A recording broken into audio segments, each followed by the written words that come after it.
Hey YouTube, today we're going to compare a couple Colt revolvers, and what we have here in front of us is we have an original vintage royal blue Colt Python, and we have this Colt Trooper that is a little bit of a hybrid, a little bit of a Heinz 57 put together project. So before we go any further, I'm going to show you that neither one of these revolvers have anything in them, and we are clear to make this video. Nobody can get hurt, folks.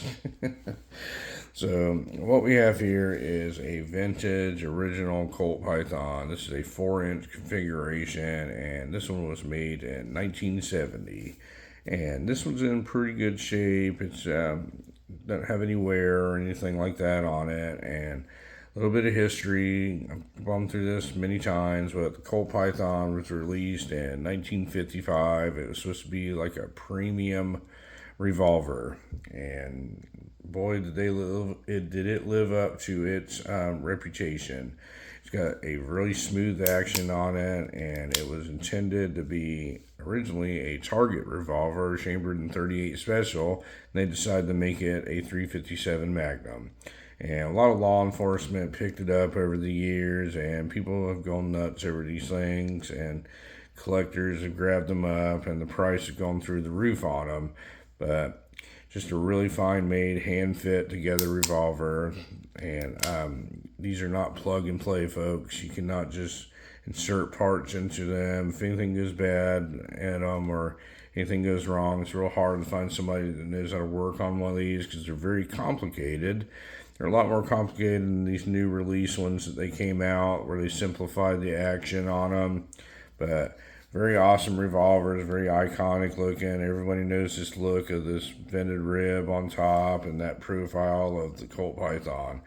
But we've gone over a lot of it many times. It's got a back strap, a large spur hammer on it.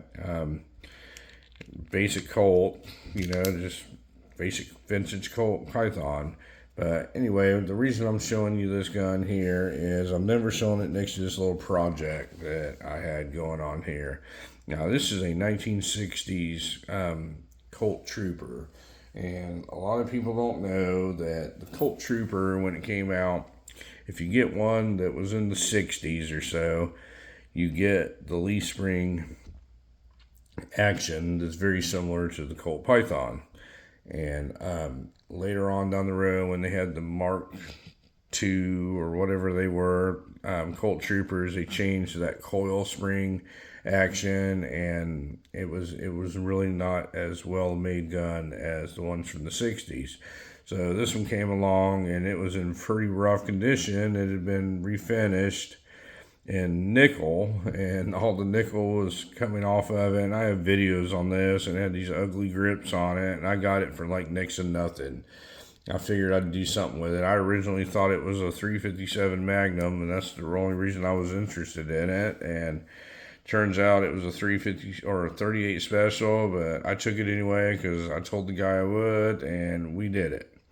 So what I did is I sent this off to my gunsmith, and a lot of folks, if you watch this channel, if you remember several months back, I had a Colt Python restored for a girl that I know, young lady that always wanted one, and we had one restored, and the barrel on it had a little polish work done on it, and the roll marks were a little thin. So I sourced out another barrel for it and had it rebarreled, and we had that barrel laying around.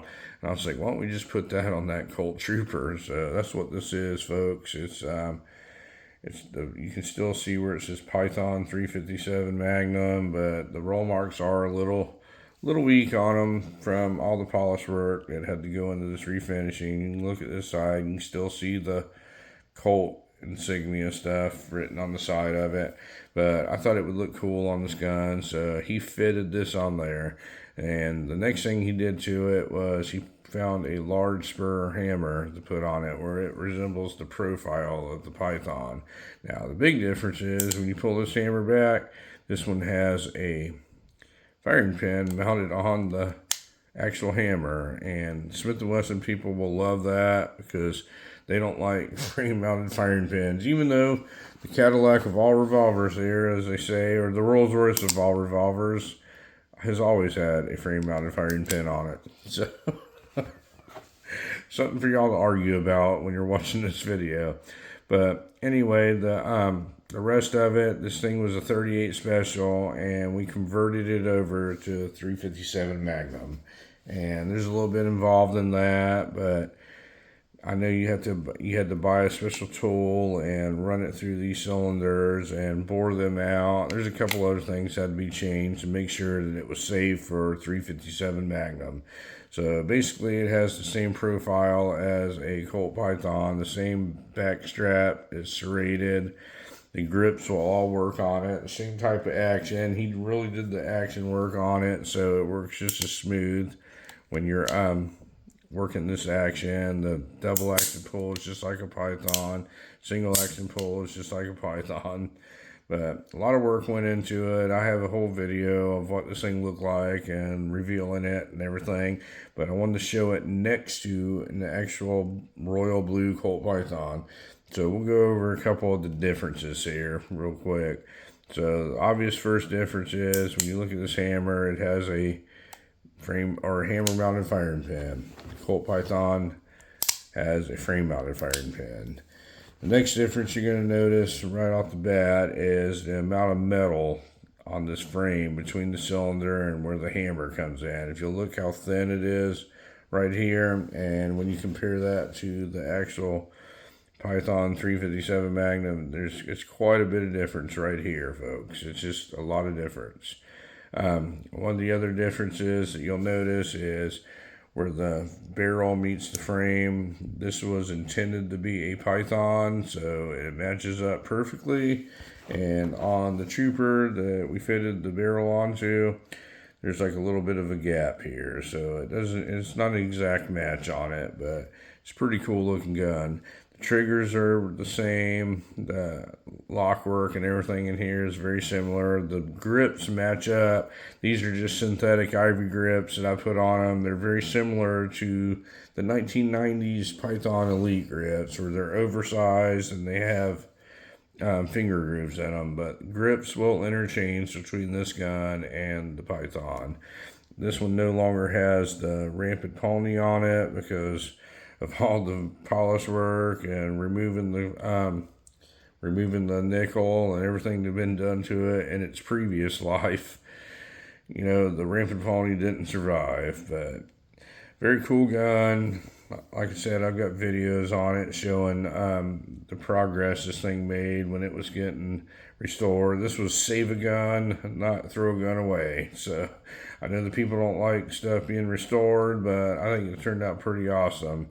And this finish is perfect. You'll just see the oils on it here from being stored and stuff like that. But this guy that did this gun, he knows how to do the royal blue finish. And if you look at them side by side, there's not much difference, folks. I mean, the finishes are about the same as the actual Colt finish on them. So anyway, folks, I just wanted to show you a side by side of a true, authentic royal blue Colt Python versus this hybrid Heinz 57 Colt Trooper that's been converted to 357 Magnum. The profiles are very similar if you see them side by side, but they are not the same guns. When you start looking at the subtle differences, there is a difference. Let me know what you think. I got separate videos on these guns, and especially this one here. You can see the progress that it made, and I think it turned into a masterpiece. But thank you very much for watching my video today, folks. You folks have a great day.